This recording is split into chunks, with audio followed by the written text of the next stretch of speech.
Petinha ribeirinha, às vezes também chamada petinha aquática, é o tema para uma nova conversa. Portanto, voltamos aos passariformes. Olá, Zé, bem-vindo. Olá Gonçalo, olá a todos. Estamos a falar da espécie número 234. Onde é que tu viste esta espécie pela primeira vez? Foi no Algarve, eu estava na Ria de Alvor, numa das minhas muitas visitas que fiz nesse ano ao local. Como eu já disse em conversas anteriores, a Ria de Alvor tornou-se um dos locais de referência para mim nos primeiros anos de aprendizagem. Eles tinham lá um birdlog, portanto, um registro semanal que eles faziam num livro, num daqueles livros de registro de contabilidade que eles aproveitaram, daqueles que têm assim capa rija e grandes, com muitas linhas. Eles traçavam assim uma série de colunas verticais e faziam depois as anotações semanais, como acontece hoje nos gráficos do eBird, só que nessa altura, em 1989, não havia eBird e aquilo era tudo feito à mão. E eu costumava consultar esse birdlog para ver que espécies é que apareciam lá. E eu já tinha reparado que a petinha ribeirinha aparecia lá muito, mas eu ainda não tinha visto a espécie. Ora, lá na Associação ao Rocha havia um telescópio e eu de vez em quando pegava no telescópio e ia dar uma volta pela Ria de Alvor, para ver as aves que havia. A petinha ribeirinha é uma espécie esquiva e esconde-se muito, raramente pousa à vista, portanto muitas vezes é difícil de ver, mas eu dessa vez tive sorte, fui lá dar a volta pela ria e tive a sorte de ver uma pousada numa vedação.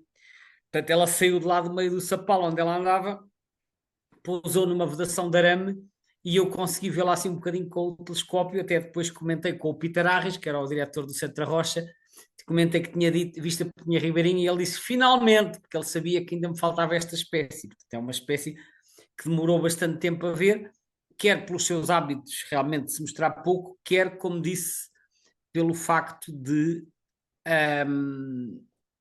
ser uma ave também um bocadinho difícil de identificar.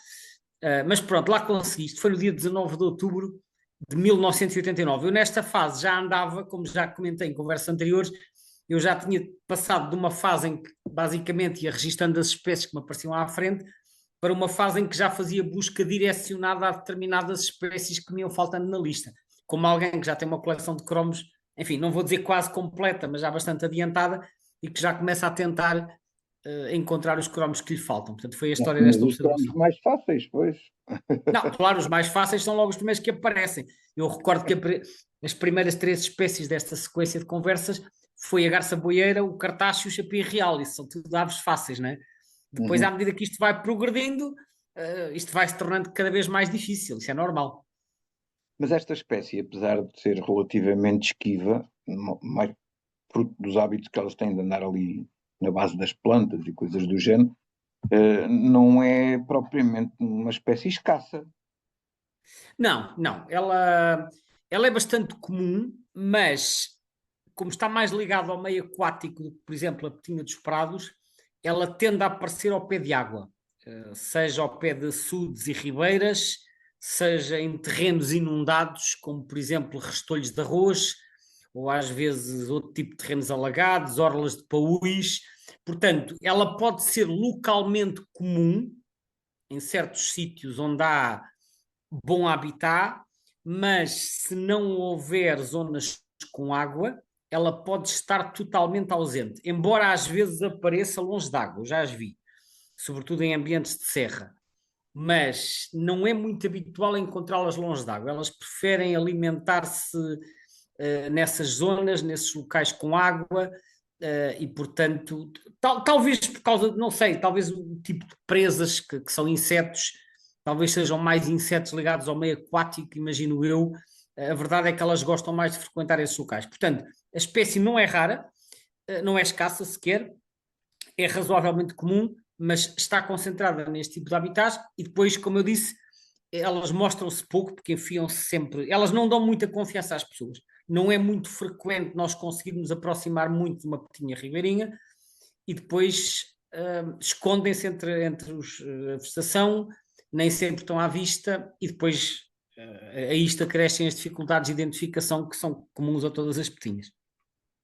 Qual é que é, digamos, então, período mais de pico, digamos assim, desta espécie, digamos, para facilitar o acesso ou a visibilidade desta espécie no meio Disseste a época. Sim, A época é uma espécie essencialmente invernante e, sim, mas portanto, no período de invernada, digamos assim, quando é que há assim um pico que se possa dizer, olha, nesta altura é mais garantido. bom, eu não fui fazer essa pesquisa exatamente, mas eu diria que, como acontece com muitos invernantes, normalmente o pino do inverno será a altura em que há mais. É claro que isso não é verdade para todas as espécies, porque há algumas espécies que são invernantes, mas também têm um pico na altura da passagem e, portanto, depois diminui. Mas já agora, enquanto estou aqui a falar contigo, vou verificar o que é que diz o gráfico de frequência do eBird, que é melhor isso do que estar aqui a inventar, não é? Ora, do que eu vejo aqui, as frequências são máximas em dezembro e janeiro, portanto é no pino do inverno. A chegada massiva dá-se em outubro, depois as abundâncias são elevadas em novembro, dezembro e janeiro, e depois a partir do fim de janeiro começa a diminuir e em fevereiro e março já há muito menos. Portanto, Pois nós estamos a provavelmente, gravar esta conversa em dezembro e eu também tenho ideia que nesta altura já se vêem por aí umas quantas. sim, sim, agora há bastantes. Portanto, em fevereiro e março, se calhar talvez devido ao aumento do comprimento dos dias, há muitas que começam a ir embora. Por isso, efetivamente, é no meio do inverno que nós podemos mais facilmente encontrar esta espécie. Agora, tem uma coisa chata que é as petinhas são muito parecidas umas com as outras. São, efetivamente. Essa é uma das grandes dificuldades. Hum, O que é que são, digamos, então, os aspectos, vá lá, característicos que tu possas identificar para esta espécie? Bom, primeira coisa, as petinhas, devido também ao facto de muitas espécies serem migradoras, têm períodos distintos de ocorrência. E, portanto, normalmente, embora enfim, isto não seja um critério 100% seguro, mas normalmente o elenco de espécies que nós podemos encontrar varia um bocado ao longo do ano. Sendo que na primavera e no verão nós podemos encontrar essencialmente a petinha dos campos e a petinha das árvores, e no outono e no inverno encontramos a petinha dos prados e a petinha ribeirinha. Há períodos de sobreposição, atenção, e depois ainda há umas petinhas mais raras que aparecem cá, como a petinha de Richard, por exemplo, ou a petinha silvestre, mas falando daquelas que são mais regulares e mais frequentes, nós no inverno, no período que estamos a falar de invernada, nós só temos cá duas espécies de petinhas assim, em alguma quantidade, que é a petinha dos prados e a petinha ribeirinha. E, portanto, a confusão que pode ocorrer no inverno é essencialmente entre estas duas espécies, sendo que a dos prados é a mais comum e a dos prados, que por ser a mais comum é também a nossa espécie de referência, a dos prados é esverdeada, é castanha esverdeada e tem as patas cor-de-rosa alaranjadas vivo. Essa é talvez assim a característica que mais a distingue da petinha ribeirinha, que em vez de esverdeada é castanhada, ela não tem nuances verdes e as patas são escuras. Alguns livros referem que as patas são pretas, mas na verdade as patas muitas vezes, e creio que sobretudo durante o inverno, elas podem ser mais assim um tom bordô escuro, é um É vermelho mais a escuro. sensação de terem sido envernizadas a preto, mas um preto não opaco, não é? Exatamente, ou seja, elas podem ter assim, é um vermelho escuro, mas nunca é um vermelho alaranjado vivo, como acontece com as petinhas dos prados. Portanto, as petinhas dos prados têm umas patas muito mais claras. A petinha ribeirinha tem as patas invariavelmente escuras, embora possam, como eu disse, não ser pretas, sobretudo no inverno. Outra característica ainda é que elas são menos riscadas por cima. O dorso é castanho, tem umas riscas muito mais ténues que a petinha dos prados e ao longe até pode parecer liso, e a cabeça é castanho acinzentada com uma lista supraciliar branca bastante visível. Portanto, esta petinha, se for vista bem ou razoavelmente perto, quando elas se expõem, normalmente dá para identificar estas características todas. A cor da plumagem, as riscas pouco visíveis no dorso, a cabeça acinzentada com a lista supraciliar clara e as patas escuras. O problema, como eu disse, é que elas escondem-se muito, sei lá, imagina, estão em restolhos de arroz, que é um habitat que elas gostam muito. Elas enfiam-se lá no meio daqueles talos que estão cortados de arroz e a gente mal as vê. Portanto, esse é o problema. E muitas das vezes que as vemos é só em voo. Quando elas voam, elas fazem um chamamento, e o chamamento também é parecido com a petinha dos prados. Mas há uma diferença. A petinha dos prados faz assim um chamamento repetido. Uit, uit, uit, uit. E a petinha ribeirinha faz um zzz, é assim mais um Z, zzz, e que normalmente não repete tantas vezes. Faz um zzz mais isolado. Mas os chamamentos são parecidos e é necessário um pouco de experiência para conseguir distinguir os dois. Portanto, um observador menos experimentado pode eventualmente confundir os dois sons. Mas também não é de descurar a semelhança desta com a petinha marítima. Exato, a petinha marítima, que eu há pouco esqueci-me de referir, ela também está um bocado no estatuto de raridade, embora eu acho que é daquelas raridades anuais. Portanto, a petinha marítima é regular, aparece cá no inverno, normalmente na orla costeira, mais frequentemente, por exemplo, em praias rochosas ou em pontões de portos, mas já há registros de petinhas marítimas em lodos também de estuários. Portanto, o habitat só por si não é garantia da distinção da espécie. A petinha marítima, que diga-se por acaso, até há coisa de 30 anos, era considerada uma subespécie da spinoleta. Portanto, havia a Antus spinoleta, que era a subespécie nominal, e a Antus spinoleta petrosus, que era a petinha marítima, vinda da Noruega, entre outros países, e que, era, portanto, era considerada subespécie. E que só mais tarde, não sei precisar em que ano, mas creio que ainda na década de 90, é que foi promovida, digamos assim, à categoria de espécie. A petinha marítima, que também partilha com a petinha ribeirinha a, a característica das patas escuras. Portanto, a diferença é que esta é uma espécie bastante mais rara. Os tons por cima são castanhos ligeiramente esverdeados, portanto, têm uns tons que não são tão quentes,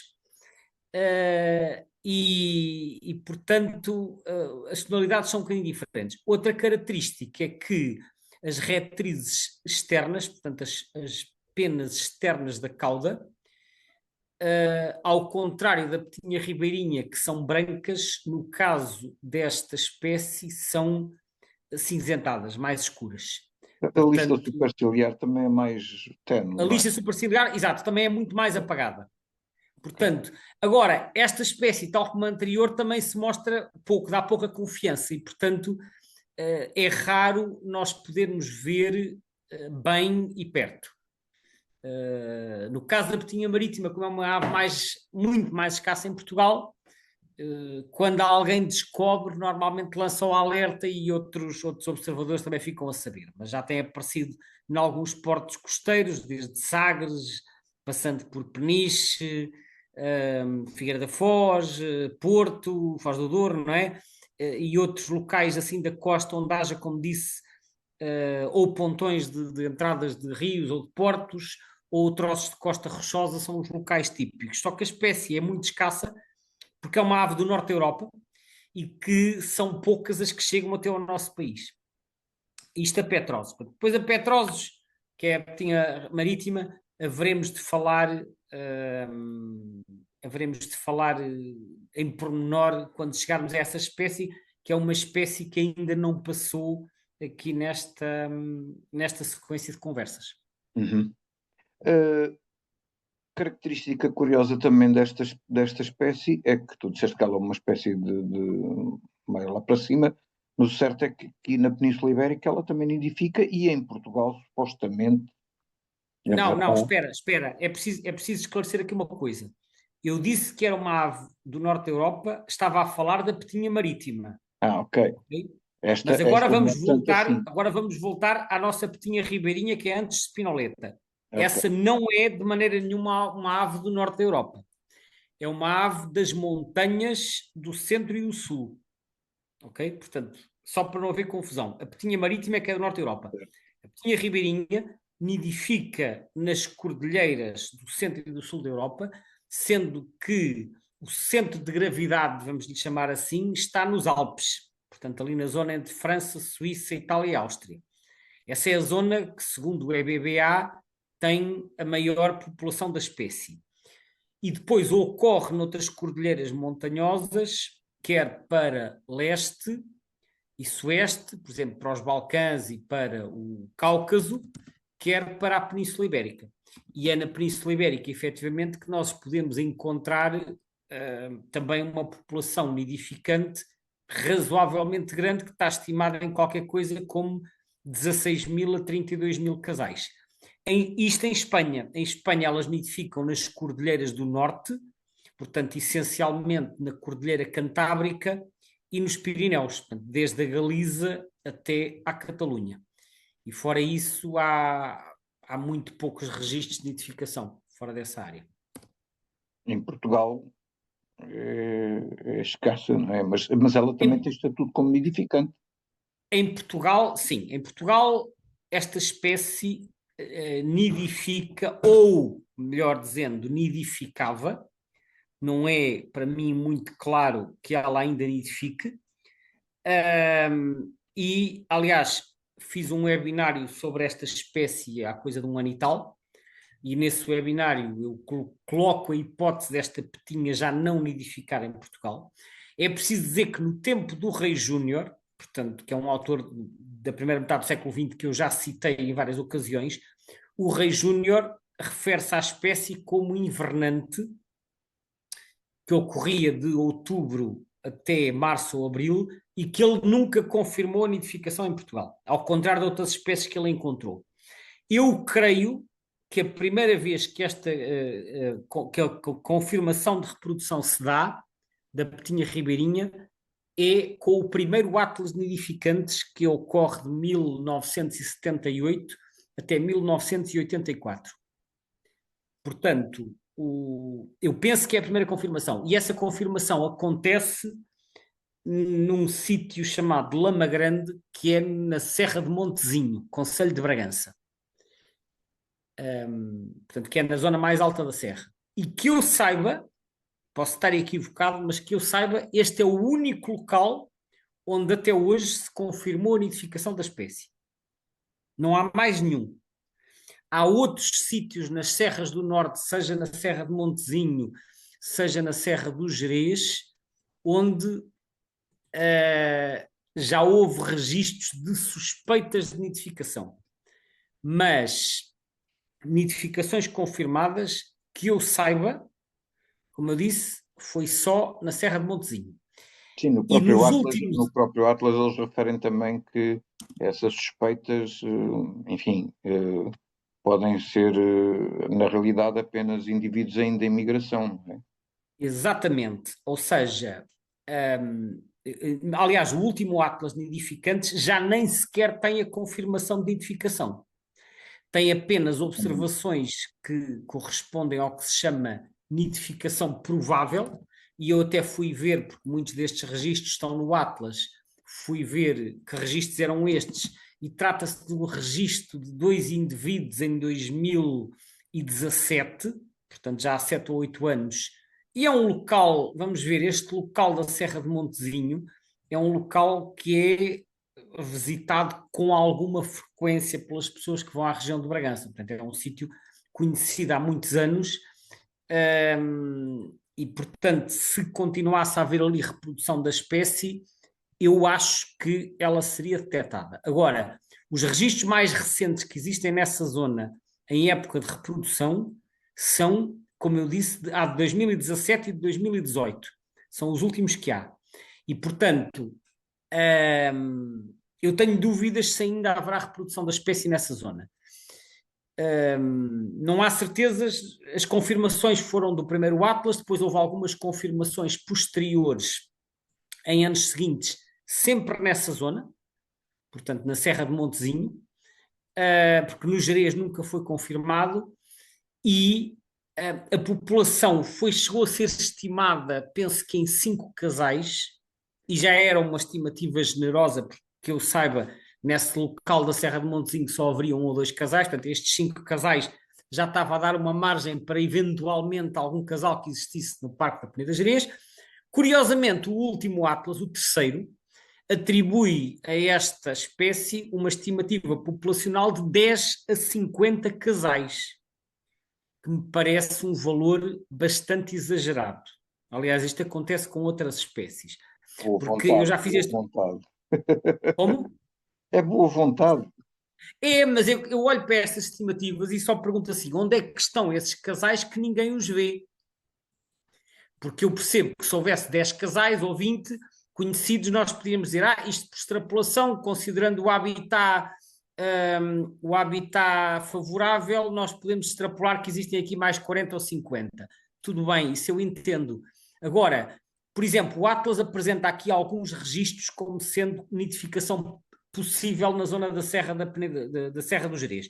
Só que esses registros, segundo o Atlas, são registros feitos no início de abril. São provavelmente aves invernantes em partida. Portanto, dificilmente estamos a falar de casais nidificantes. Eu acho esta estimativa de 10 a 50 francamente exagerada. E parece-me bastante desajustada, tal como me parece desajustado o estatuto de ameaça atribuir a esta espécie que está como em perigo, quando uma espécie que eu nem sei se ainda tem algum casal nidificante ou que pode já só nidificar esporadicamente, se calhar era neste caso que se justificava o CR. Há outras espécies que têm muito mais população e que estão no CR, esta não está. Não há qualquer evidência para mim de que ela ainda nidifica em Portugal. Ao estar a colocar apenas como em perigo, está-se a sugerir que a situação é menos preocupante do que realmente é. De qualquer forma, vale a pena referir só para contexto. Eu acho que essa redução no critério está justificada com base no facto de haver ali uma população mesmo ao lado em Espanha.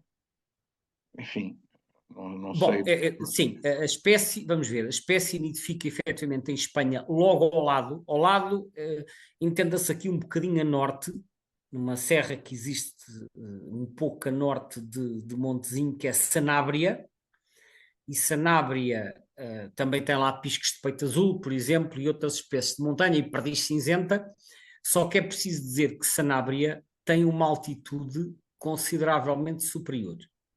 E, portanto, tem mais habitat e tem mais condições que em Montezinho já praticamente não há. Isto quer dizer que a nidificação em Portugal está mesmo nas condições limite. Agora, eles dizem que podia ser em perigo por causa da população muito reduzida, mas que reduziram uma categoria na adaptação à escala nacional, uma vez que a espécie poderá ser alvo de imigração significativa e que previsivelmente esta não diminuirá. Eu não sei em que é que os autores da lista se basearam para achar que a espécie não diminuirá, se nós considerarmos que quer em Espanha, quer no resto da Europa, a espécie está a diminuir. Portanto, eu acho sempre um bocadinho difícil de entender este otimismo que aparece em relação a determinadas espécies, de dizer que previsivelmente não vão diminuir, quando todas as evidências apontam para que lá fora está a diminuir. Se estivesse em expansão em Espanha, eu dizia, bom, sim senhor, está-se a expandir, portanto é provável que mais cedo ou mais tarde acabe por aumentar cá. Mas não, em Espanha está a diminuir e está a diminuir bastante. E Como mesmo aliás nessas acontece. zonas, e mesmo nestas zonas de Espanha, olhando aqui para o mapa do Atlas espanhol, mesmo nestas zonas de Espanha, perto de Portugal, curiosamente há ali uma série de quadrículas em que elas aparecem de novo, mas também aparecem umas quantas quadrículas em que ela desapareceu.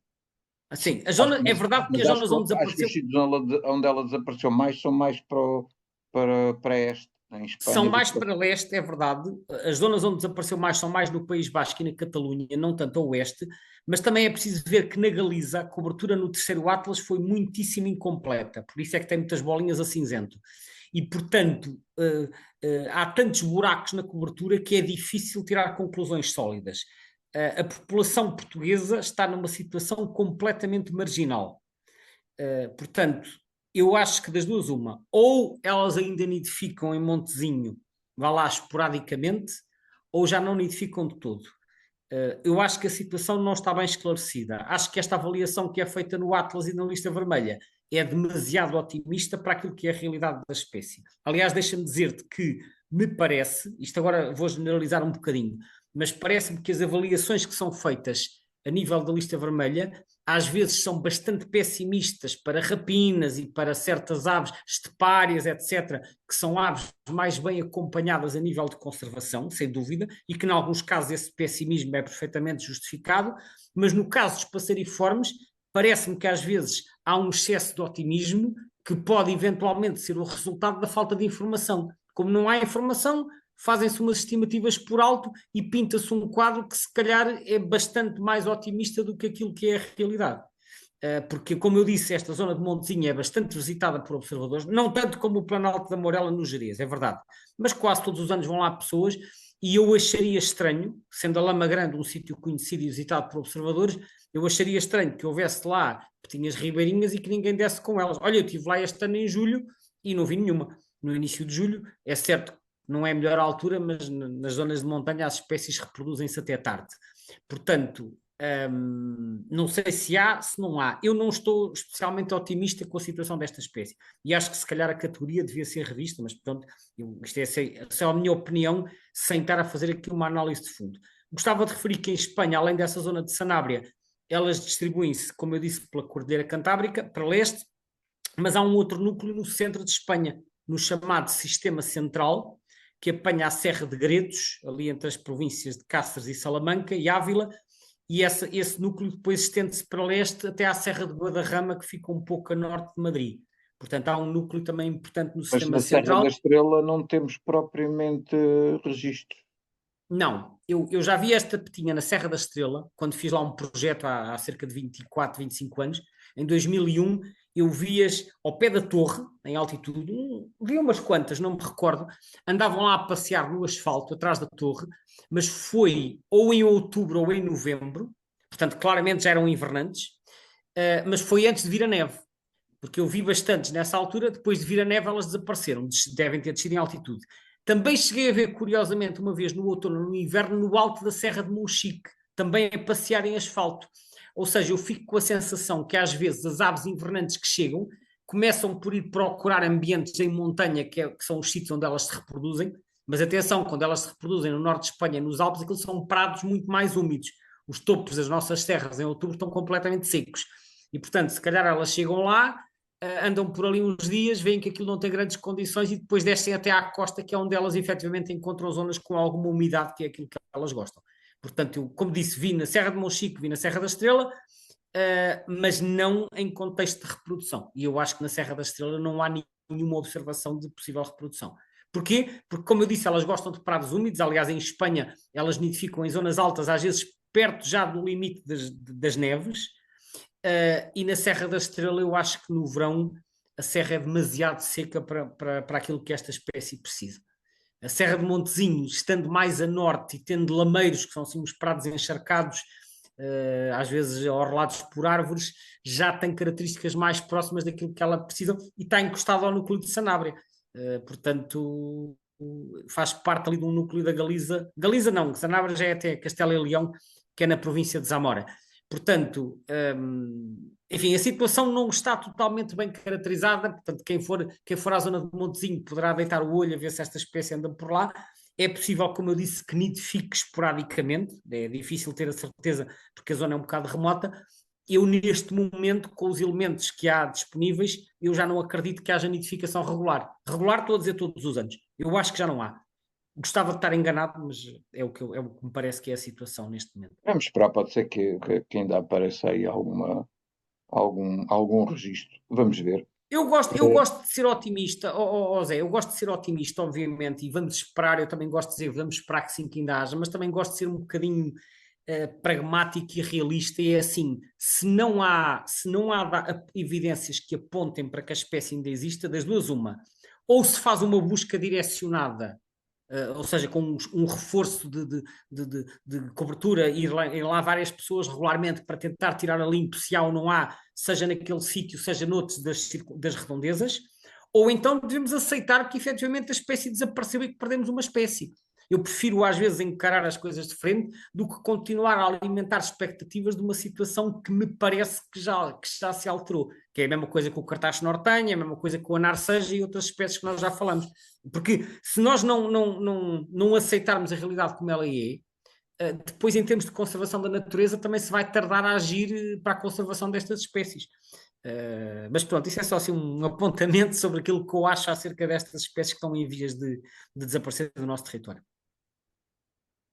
E pronto, ficamos hoje por aqui. Quem quiser saber mais, realmente fica aqui a informação, portanto, que tem disponível o webinário sobre a espécie, não é? Em que se Exato, discutem estes aspectos e outros. Uh, exato.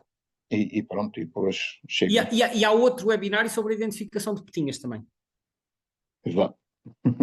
E já agora deixo também aqui já para abrir para fazer crescer água na boca para os nossos ouvintes habituais, que na próxima conversa vamos falar da abtarda.